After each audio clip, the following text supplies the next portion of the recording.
वो बस्ती जिसे देखकर ऐसा लगता है कि मानो समय थम सा गया हो। हम बात कर रहे हैं उत्तर प्रदेश के सोनभद्र जिले के रौप गांव की घसिया बस्ती की। यहाँ विकास का नाम तो है, पर उसकी छाया भी इन गरीबों की जिंदगी में नहीं पहुंची है। इनके लिए स्वास्थ्य, शिक्षा, विकास जैसे शब्द किसी सपने से कम नहीं है।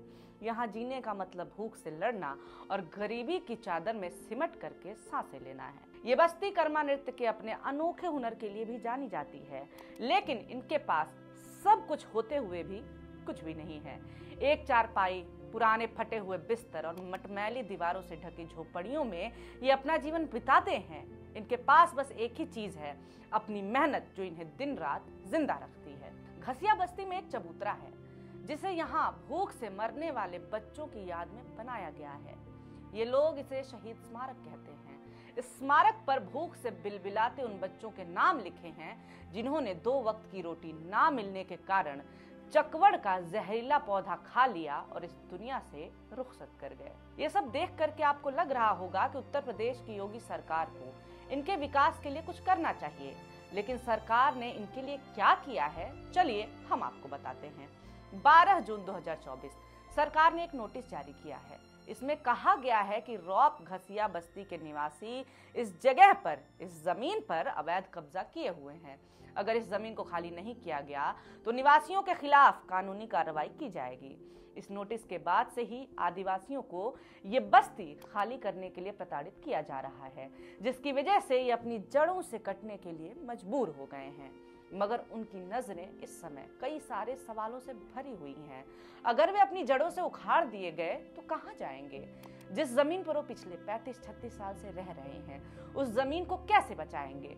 उनके साथ साथ ही हमारे भी कुछ सवाल हैं। सबसे पहला तो ये है कि ये घसिया आदिवासी लोग हैं कौन? क्या सच में इन्होंने सरकारी जमीन पर कब्जा किया हुआ है? और अगर ये जमीन सरकारी है तो 3 दशक से प्रशासन आखिर कर क्या रहा था? क्यों यहाँ पर स्कूल और सामुदायिक भवन बनाए गए? और साथ ही जानेंगे कि क्या सरकार का ये विकास इन लोगों की जिंदगी से बढ़कर है? क्या उनकी पुश्तैनी जमीनें सिर्फ फरमानों में बदल करके रह जाएंगी? आइए, पॉलिटिकल नारी ये सब कुछ आपको बताएगी इस वीडियो में।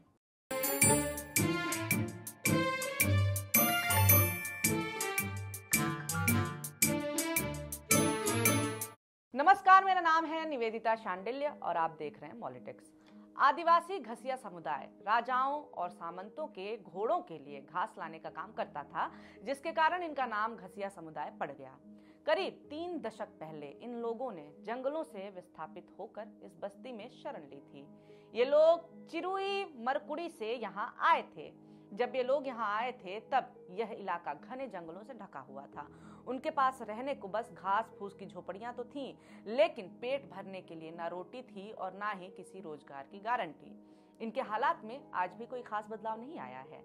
उनके पास आज भी रोजगार गारंटी कार्ड तो हैं, लेकिन कार्ड पर काम आज तक नहीं मिला है।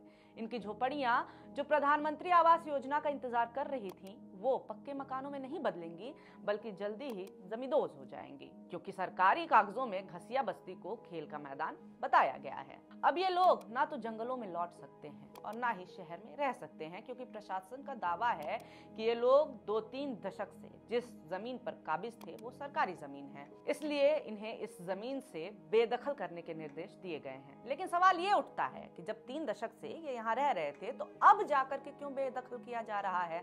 तो देखिए, इनके बेदखल होने की कहानी शुरू हुई सोनभद्र के जिला बनने के बाद से। सोनभद्र के अलग जिला बनने से विकास यहाँ पहुंचने लगा था। पिछले कुछ समय से धीरे धीरे इस इलाके में प्रशासनिक कार्यालय बन रहे हैं, जिससे विकास की दौड़ में इस बस्ती की जमीन का महत्व बढ़ गया है। और ऐसी महत्वपूर्ण जमीन पर आदिवासी रह रहे हैं, ये सरकार को मंजूर नहीं है। इसीलिए सरकार ने यहाँ से आदिवासियों को विस्थापित करने का मन बना लिया।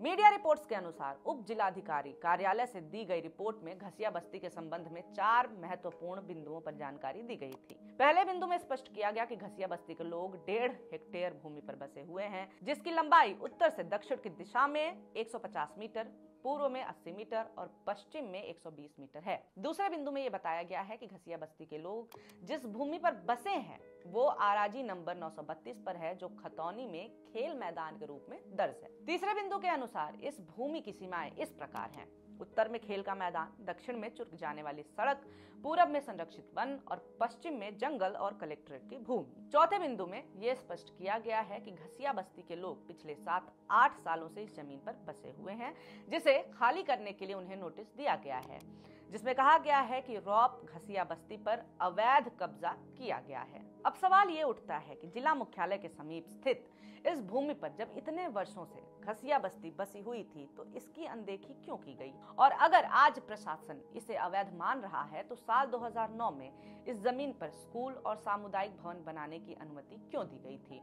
उस समय जिला प्रशासन के आला अधिकारियों ने इस भवनों का उद्घाटन किया था और समुदाय के विकास के लिए योजनाएं भी बनाई थी। ये विरोधाभास प्रशासन के रवैये पर सवाल खड़े कर रहा है। सवाल ये भी है कि अगर घसिया बस्ती को यहाँ से हटाया जाता है तो प्रशासन उनके पुनर्वास और मुआवजे की उचित व्यवस्था क्यों नहीं कर रही है?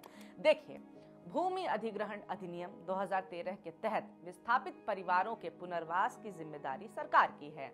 इस अधिनियम के तहत थल सेना, नौसेना, वायुसेना और अर्धसैनिक बलों के कार्यों के लिए अधिग्रहण की गई जमीन पर बसे परिवारों को भी मुआवजा और पुनर्वास की व्यवस्था दी जानी चाहिए, लेकिन यहाँ पुनर्वास की कोई गारंटी नहीं दी गई है। इसी के चलते people's vigilance committee on human rights यानी PVCHR के संस्थापक डॉक्टर लेनिन रघुवंशी ने उत्तर प्रदेश के मुख्यमंत्री और सोनभद्र के जिलाधिकारी को पत्र लिख करके ये मांग की है कि घसिया समुदाय के लोगों को जमीन का अधिकार दिया जाए और जमींदारी उन्मूलन और भूमि सुधार अधिनियम की धारा 122B(4)(f) के तहत इस बस्ती को वैधता दी जाए। PVCHR ने इस मामले में पहले भी कई बार राष्ट्रीय मानवाधिकार आयोग से हस्तक्षेप की मांग की थी। साल 2003 में PVCHR ने NHRC को एक याचिका भेजी, जिसके बाद NHRC के हस्तक्षेप से प्रशासन ने प्रभावित परिवारों को खाद्यान्न वितरित किया और उन्हें लाल कार्ड भी जारी किए। PVCHR और कई दानदाताओं की मदद से घसिया समुदाय को कुछ राहत मिली है, लेकिन उनकी स्थिति अभी भी दयनीय है और बेहद दयनीय है। इन परिवारों के पास ना तो पर्याप्त भूमि है, ना पानी है, ना बिजली है, ना स्वास्थ्य सेवाएं हैं और ना ही शिक्षा तक इनकी पहुंच बन पाई है। साल 2009 में यहाँ एक स्कूल का उद्घाटन हुआ था, लेकिन प्रशासन द्वारा इसे कभी चालू ही नहीं किया गया। PVCHR के अनुसार कुछ भ्रष्ट राजस्व अधिकारी भूमि माफिया के साथ मिलकर इस मूल्यवान भूमि पर कब्जा करने की कोशिश कर रहे हैं। इसके चारों ओर पहले से ही एक मजबूत बाउंड्री वॉल बना दी गई है, जो निवासियों के भविष्य को लेकर गंभीर चिंता का कारण बन रहा है। घसिया बस्ती में 600 से ज्यादा लोग रहते हैं। ज्यादातर महिलाएं झाड़ू बनाकर और पुरुष रिक्शा चलाकर या फिर मजदूरी करके गुजारा करते हैं। जंगलों से तेंदुपत्ता, शहद और जलावन लकड़ी जैसे साधनों पर निर्भर ये घसिया आदिवासी अपनी रोजमर्रा की जिंदगी को बचाने की कोशिश कर रहे हैं। भूख, कुपोषण और गरीबी ने यहाँ के लोगों का जीना हर दिन एक संघर्ष बना दिया है। यहाँ के बच्चे सिर्फ रोटी के लिए तड़पते हैं और उनका बचपन अपनी उम्र से पहले ही बूढ़ा हो जाता है।